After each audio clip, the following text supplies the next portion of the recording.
السلام علیکم۔ محمد اقبال فرہاد آپ سے مخاطب ہوں۔ تحریک لبیک جب بھی کال دیتی ہے تو روڈ بلاک ہو جاتے ہیں، وہ چاہیں تو اینٹ سے اینٹ بجا دیتے ہیں۔ یہ پاور، یہ لوگ کہاں سے آتے ہیں؟ اس میں کوئی شک نہیں ہے کہ بہت عوام بے عملی کے باوجود محبت رسول سینوں میں رکھتی ہے، اور پھر نعت کلچر نے بھی اس عشق کو اگرچہ عمل میں نہ صحیح سینوں میں زندہ رکھا ہوا ہے۔ اور اعلیٰ حضرت امام احمد رضا خان بریلوی کا جو کلام ہے اس کا بہت بڑا رول ہے۔ ویس رضا قادری اور دیگر نعت خوان حضرات نے عشق رسول کی جو شمع ہے وہ سینوں میں فروزہ کی ہوئی ہیں، اگرچہ عمل میں نہیں ہے، وہ ایک الگ بحث ہے۔ اور دعوت اسلامی کا تو بہت زیادہ اس میں حصہ ہے۔ وہ اگرچہ اس تحریک میں سبز پگڑیاں پہن کے نہیں آتے، لیکن وہ بہت زیادہ ہوتے ہیں اس کے اندر۔ میں آپ کو بتاتا ہوں لوگ کہاں سے آتے ہیں۔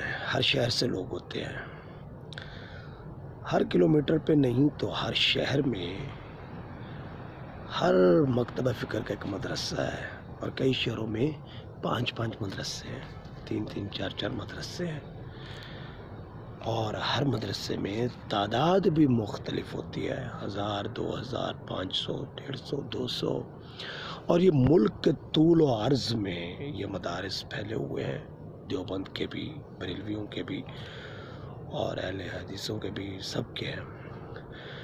اور سوشل میڈیا نے سب کے اپنے چینلز اور اپنے پیج اور سب کچھ بنا لیا ہوا ہے۔ بس ایک کال چلتی ہے، اور علماء حضرات، حفاظ حضرات، طلباء جو گھروں سے، گاؤں کے علاقوں سے پڑھنے آئے ہوتے ہیں، ان کو اور تو کوئی مصروفیت ہوتی نہیں ہے، یہی ہے پڑھنا ہے۔ اور اس سے بڑا ان کے لیے کیا کام ہو سکتا ہے کہ حرمت رسول کی خاطر وہ قربانی دینے کے لیے سڑکوں پہ آ جاتے ہیں۔ حکومت کو ہوش کے ناخن لینے ہوں گے۔ وہ کبھی کبھار ٹی وی پہ مخاطب ہوتے ہیں، اور یہ علماء ہر جمعے کو مخاطب ہوتے ہیں۔ ان کا آپ مقابلہ نہیں کر سکتے ہیں۔ یہ بہت علماء حضرات، مذہبی لوگ، ہر طبقے کے لوگ، حافظ سعید صاحب کے ہوں، وہ فقہ جعفریہ کے ہوں، وہ اہل دیوبند ہوں، سنت ہوں، سب نے اپنے اپنی جگہ پہ ایک مضبوط قلعے بنا لیے ہیں۔ اب حکومت کو بڑے لیول پہ اقدامات کرنا ہوں گے اس مذہبی منافرت سے بچنے کے لیے، اور روشن خیالی یا جو بھی وہ سمجھتے ہیں اس کے لیے اقدامات کرنا ہوں گے۔ وزارت مذہبی امور کو اس پہ سوچنا ہوگا، اور بہت زیادہ اس میں کام کرنے کی ضرورت ہے۔ کچھ ملکوں نے اس پہ کام کرنا شروع کر دیا ہوا ہے، بالآخر ہمیں بھی کرنا پڑے گا۔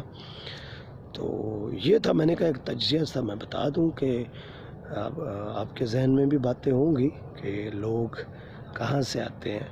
اس ملک میں آپ کوئی بھی جلسہ کر لیں، لوگ ملتے ہیں، لوگ آتے ہیں، لوگ موجود ہوتے ہیں، اور حکومت کو اس بات کا احساس ہونا چاہیے۔ اور سب سے زیادہ مضبوط نیٹ ورک اس وقت مذہبی لوگوں کا ہے۔ ان کو